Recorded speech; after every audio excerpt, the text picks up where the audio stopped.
Sorry if it's really bright. Yeah, so hello, this is Ian, you know, from Ian Booktube.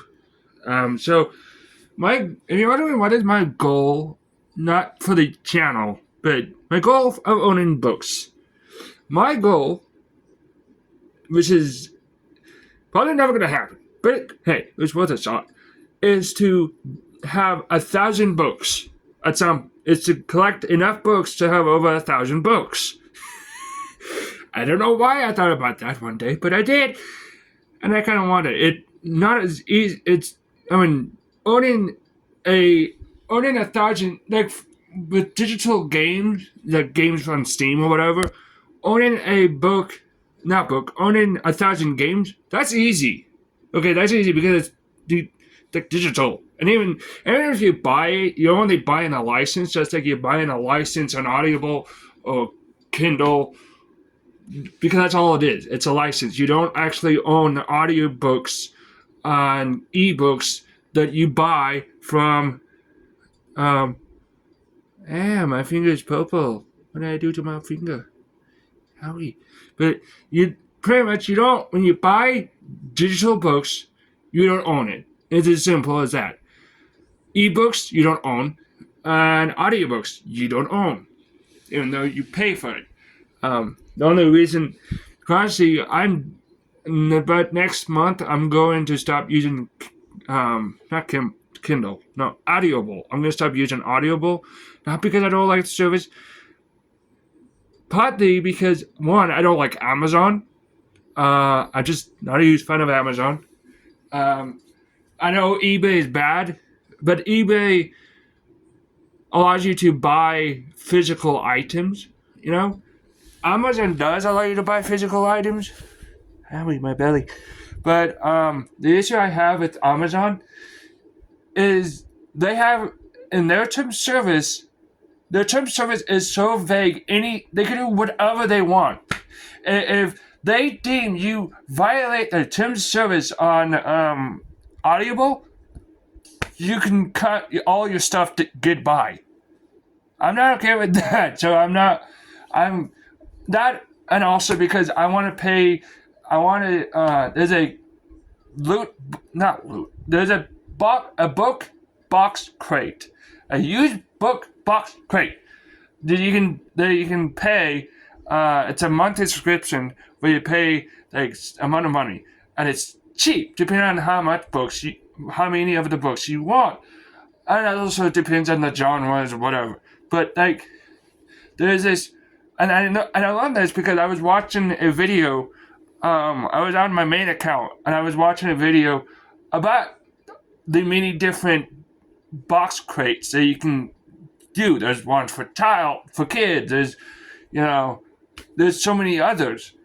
Well, there's one that does used books, and I'm like, that's cheap. I mean, the other ones are expensive because like this one new books, and I'm like, I can't afford new books. I only get money once a month, and once all that money is spent, I have no money, and so I have to wait another month. Because I get SSI because of my disability, my special need, whatever, and that had nothing to do with this channel. So I'm planning on the reason I'm gonna stop paying for Audible and see if I can get a refund when that does happen, when I get paid when I pay for the subscription next month. I'm gonna do a subscription book box crate. I think it's called used books crate or something like that. I'm gonna pay that because once a month you can, depending on the amount of books you have, you can get a certain amount of books depending on the amount of books you're paying for, and you get used books, and it's much more convenient than going to a physical store, or buying it off of freaking Amazon. So yeah, and yes, it can also be expensive, but it's better than doing new books because granted, new books will cost me an arm and a leg. Also, this is a first edition. This is first edition hardback, hardcover of Animorph Visor. I don't really have the first one. I want to complete the entire collection of Animorph, including all the books in the entire series, because I'm a huge fan of Animorph. When I was a kid, I loved Animorph. I had I think the red one, the one where the dude turns into the one with the cover where the dude turns into like a tiger or whatever. I had that one. It's cool. That's the first book I ever had of Animorph. Sadly, because of bed bugs that I had, that was my fault. I was living in Eagle Manor, and most of my books that I got got infested with bed bugs. So I had to get rid of my entire Animorph collection. So, yeah, great, so great. But this, which is a book. You don't know what type of book it is, but it is. It was not like this when I got it. It had a cover, but because my parents' dog peed on my books, two of them, one of them which I had to throw away because it was useless and it smelled like dog urine, which was Count Zero by William Gibson. And the sad thing is that now my Neuromancer the Sprawl trilogy that I had completed is no longer completed. So I had to buy that book again. There's a replacement copy. I'm probably going to buy it off of thriftbook.com. Why? Because it is easy and I'm lazy and I don't think the used bookstore that I go to is going to have that. So, but I will support the independent local used bookstore. It's called Aunt Bonnie Books and Gifts, and it's downtown. It's also owned by another bookstore called Montana Bookstore. However, that one is new, and it has rainbow flags, if you wonder what I mean. I don't really care about the rainbow flags, because honestly, I care about buying books, so I really don't care. But this book is called Birdwatcher by Elizabeth J. Rosenthal. And it's a biography about some dude named Troy something, and it's books about birds and him and yada. There's also a first edition. So yeah, I think I have a first edition paperback as well. But I'm gonna buy another copy of this, another first edition copy of this, because quite honestly, it's cheap, and also that one will have a cover, and also if I want to sell it, I could sell it. This, I can't sell.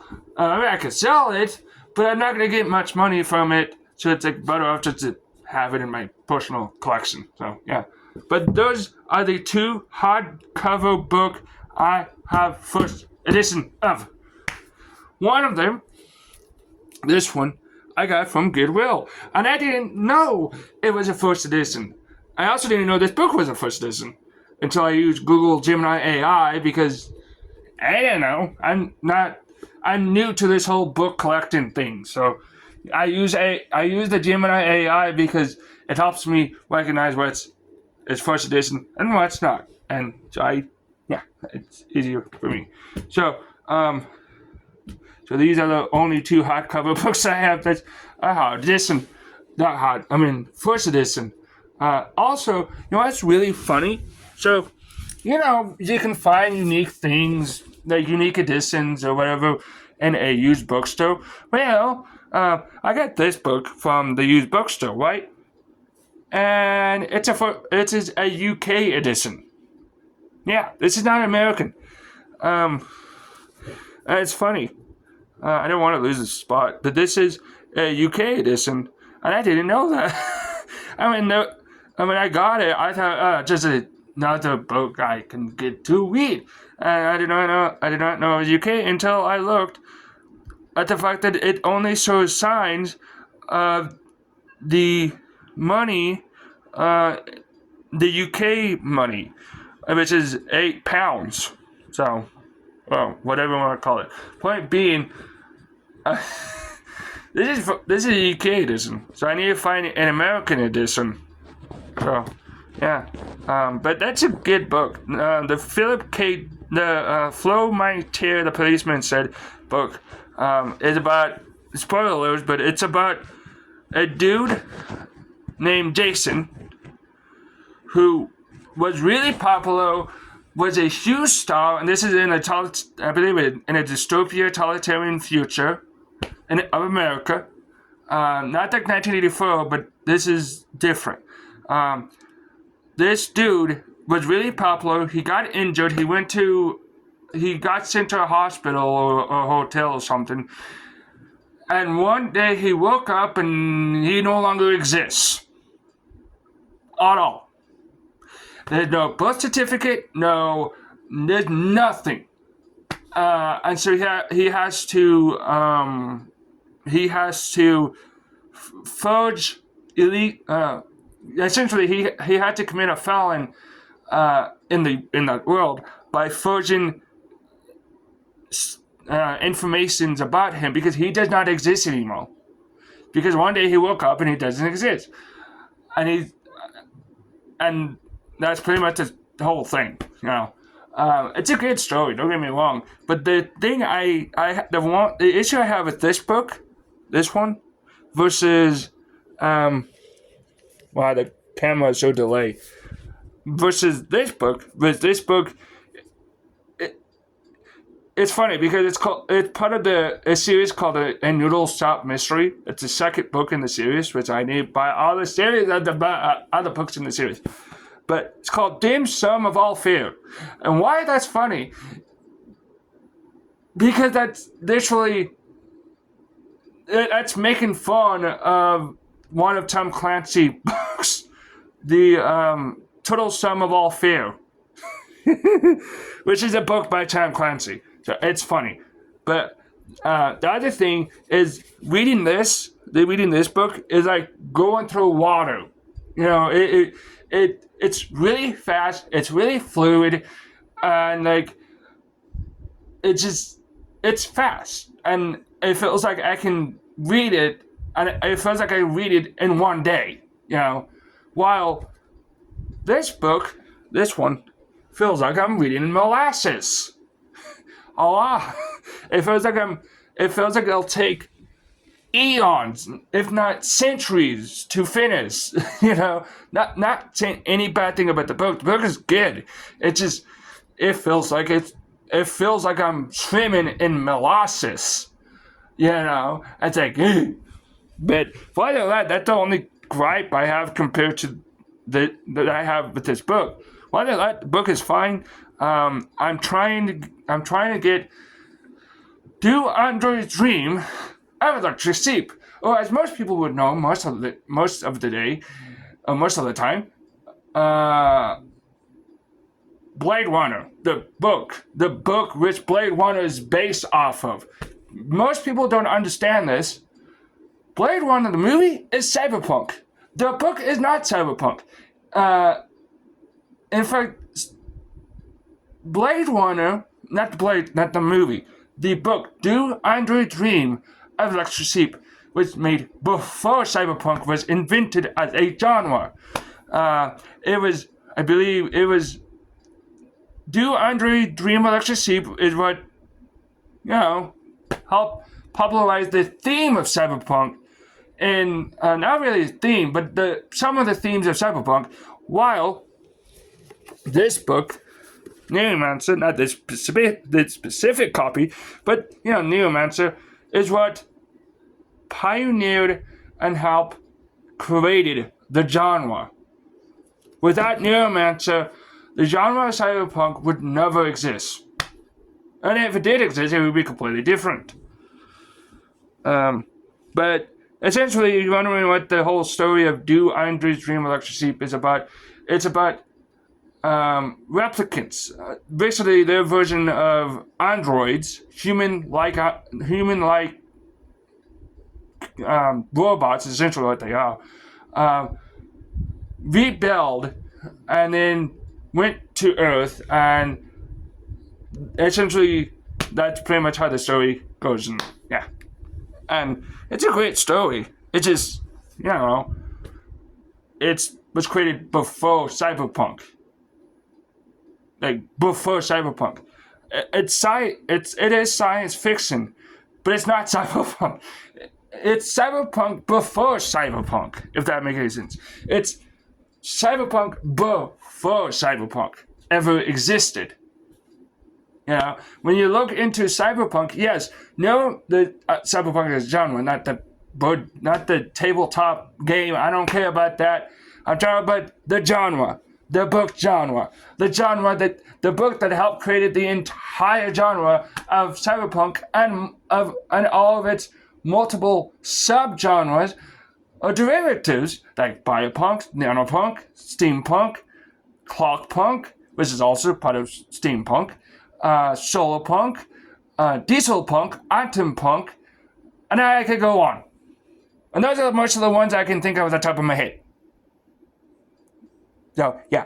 But, Do Android's Dream of Ecstasy is what is cyberpunk before it was called cyberpunk. People say, oh, no, it's not.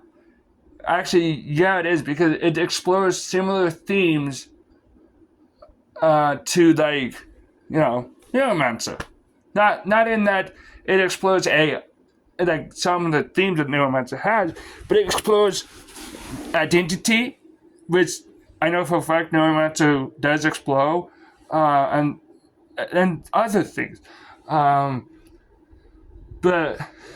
yeah, I have Neuromancer. I need to Do Android's Dream of Ecstasy, which if you don't know, Do Android's Dream of Ecstasy is it's the basis of the film adaptation Blade Runner. Blade Runner is cyberpunk, not the book. It's weird, but it's just two different things. And it's funny because when this is a side tangent, but when the sequel movie of Blade Runner came out, I remember there were tons of people going like, oh, it's bad, oh, it's this, oh, it's that. And it's funny because I bought the movie, I bought a physical copy of it, which again, I had to get rid of because the bed bugs, because of the place where I lived, not this place, it was a different place in Cold Manor, and it had bed bugs, so not my fault that I had to get rid of all my stuff.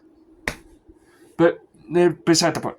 The point is, I had Blade Runner 2049, which is the sequel to the first Blade Runner. I mean, technically, is it a prequel or a sequel? I don't know, but it's a sequel of the Blade Runner movie, and yeah, it is a sequel because technically it takes place after the first Blade Runner movie. Either way, I watched it. I thought it's gonna be this horrible thing and yada yada yada, and I mean, it's not the worst cyberpunk movie, I tell you, but it's not the best cyberpunk movie either, because the cyberpunk movie, there's some neon lights, here or there, but most of the movie is in environments. It's in like the horrible environment that was destroyed, which I understand, but it's like cyberpunk. In my eyes, the cyberpunk I envision is like, how do I put it? It's like the game Cyberpunk 2077, where it's neon signs and cybernetics and all sorts of stuff, not environment. That's just my aesthetic. That's what I think when it comes to cyberpunk. That's my aesthetic of cyberpunk, and that's because I've grown up with that. Like, I've grown up watching Ghost in a Cell. I've grown up watching Matrix. I mean, almost anyone would know what Matrix is. The planet-wide robot human factory or whatever. I don't really care. I also seen the first Japanese cyberpunk movie called Akira. It's Akira, and it's a classic. Even technically people will say, oh, it's not a cyberpunk. It is a cyberpunk. It is a cyberpunk movie. It's just, it deals more with the catastrophe of a nuclear bomb and the catastrophe of like what's going on in New York, Tokyo, and because in that movie, Tokyo, well, in that movie and manga, which is also what I'm trying to get the manga as well. I want to get the collector edition because I think it would be cool. Plus, I want to have to buy all the freaking manga. There's a bunch of manga in the series, but like, you know, what happened in Tokyo is that it got blown up by a nuke, and so they built a little man-made island in the bay, in the Tokyo Bay, and called it New Tokyo. Essentially, it's New Tokyo. Whatever. And another theme about IKEA is that when it was first made, there was anxiety about nukes because in Japan, as almost everyone would know if you read history, America nuked and bombed Japan. Just how it is. Regardless of your opinion, I don't care about your opinion. The fact is America nuked two of Japan cities and bombed the living crap out of Tokyo. Well, let's just say there was many different opinions about it. There are people who have opinions that should never happen. There are people who have opinion that, that makes sense because they want it back down. I'm just stating the fact. So I don't care about personal opinion. This is a book channel, not a channel about people's grievances about the past. If you want to look for a channel if you want to look for videos about that, go look for a channel that talks about that. This is a book channel. Why am I talking about what happened to Japan during World War II? Because it has everything to do with the book, the manga, and anime IKEA, which is why I'm talking about it, because the book. So what happened because of the nuke and the bombing that happened in Japan due to the U.S. Whatever. So because of that, there was a lot of anxiety in Japan about another nuke. And so one of the themes of IKEA, and in fact most of the media at that time that Japan made, including the original Godzilla, was another nuke attack. That was one of the anxiety in Japan. That's why instead the Godzilla, the original Godzilla, and most of the Godzilla movie, Godzilla is viewed as a omnipowerful creature that is made by nature to rebalance the world. Or in IKEA, the nuclear anxiety, the anxiety about the nukes and all that, is exploded by the destruction of Neo Tokyo at the end of the movie, but also the destruction of Tokyo before the movie began.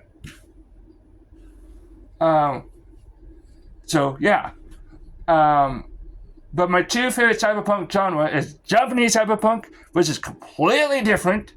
Japanese cyberpunk is more different than just your ordinary cyberpunk. It's kind of like in video games where there's JRPG and RPG. In cyberpunk, as a genre, as an entire media genre, including movies, books, games, music, I don't care what it is. Cyberpunk, there's two distinct cyberpunk genres, depending on the country. There's Western cyberpunk, which is usually America, And like, I don't know, all the other Western countries, I don't really care. I care about America. I'm sorry, I just am. I'm American. I love America. And nothing against UK or any of that country. I just like my country, and I love it. I will defend this country till the day I die. Like, that's how much I love this country. So don't even talk about anything about America to not exist. Like, no, America should exist because America is the light that the world needs. Without that light, the world would be in a much more worse place. Just in my opinion. So, but enough of the delusional and illogical and nonsense talking. So, there are two cyberpunk mainstream genres. And that is cyberpunk, as we traditionally would think, like, you know, American cyberpunk, like, you know, if I can get it. This is cyberpunk. This is Western cyberpunk. This is Western cyberpunk. There's like another book that I have that's also Western cyberpunk. That's Western cyberpunk. That's cyberpunk made in America. Then you have Japanese cyberpunk, which is a completely different genre within cyberpunk. And that has, if you've ever seen Ghost of a Cell, you've seen IKEA, that's Japanese cyberpunk. And it's cool. It's much more cooler than modern day Western cyberpunk, in my humble opinion. Plus, that was also made when it was during the golden age of anime. Which, yes, that was a golden age of anime, in my humble opinion. Not saying that modern anime is not in golden age anymore. I'm just saying that's my humble opinion, and I'm gonna stick with it, and I don't really care. But yeah, so that's, you know, the different genre. And IKEA is, you know, yeah. If you watch IKEA, the anime and the movie, the anime movie and the manga, you read the manga or the anime, you get to knowledge to explore the anxiety at the time. So that's why in IKEA, Tokyo was destroyed. Because it was destroyed by a nuke. Not the actual city. No, I mean the fictional city of Tokyo in the anime IKEA. It was destroyed by a nuke. And so they had to rebuild. And then at the end of the movie, it was destroyed again, but this time by one of the main characters of the movie. So yeah, it's also the most grotesque scene you could ever watch. Like that. But still, I might buy the movie, but I am gonna buy the anime because the manga, because I heard the manga is 10 times better than the movie. I'm also gonna buy another book. I'm gonna buy has nothing to do with cyberpunk, has nothing to do with Japan. It has everything to do with mythology and unicorns. It's called The Last Unicorn. I've seen the movie. The movie's a classic. Don't get me wrong. It's classic, but it's not the same as the book. I heard through videos while ago that The Last Unicorn, the book, is much more better than the movie. And the reason why that's important is because I only seen the movie. Yeah, the movie's a classic, but there's some things about the movie that just doesn't make any sense at all.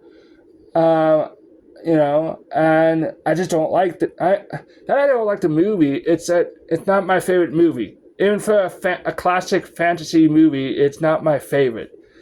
In fact, my favorite fantasy movie is Lord of the Rings, but the original, the Lord of the Rings trilogy that was made when I was a kid.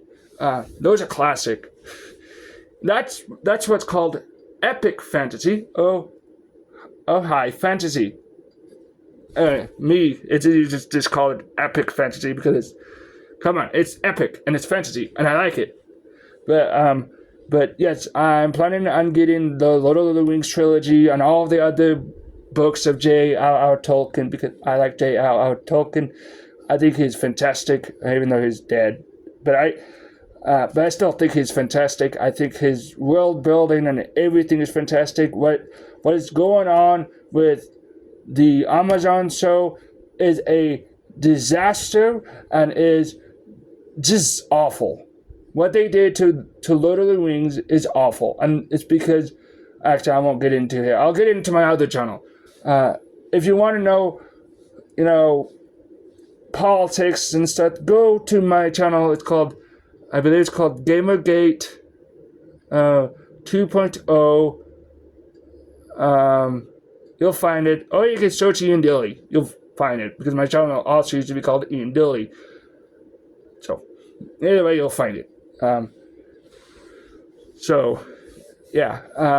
here I'm talking about books. So, not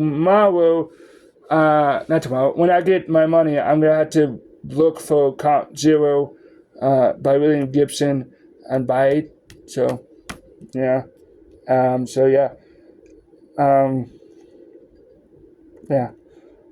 Yep. And that also reminds me, next month, I'm going to buy 2 Wendy books I'm not going to care about, and I'm going to give them to the 2 little free library that I got two of my books from. So, I know I didn't get 2 books from those 2. I didn't get 2 books individually from those 2 libraries. Like as in, I get 2 books from one little free library and 2 of them from another. No, I got 1 from one little free library and 1 from a different one. So, for example, I got this book from a little free library in downtown Helena.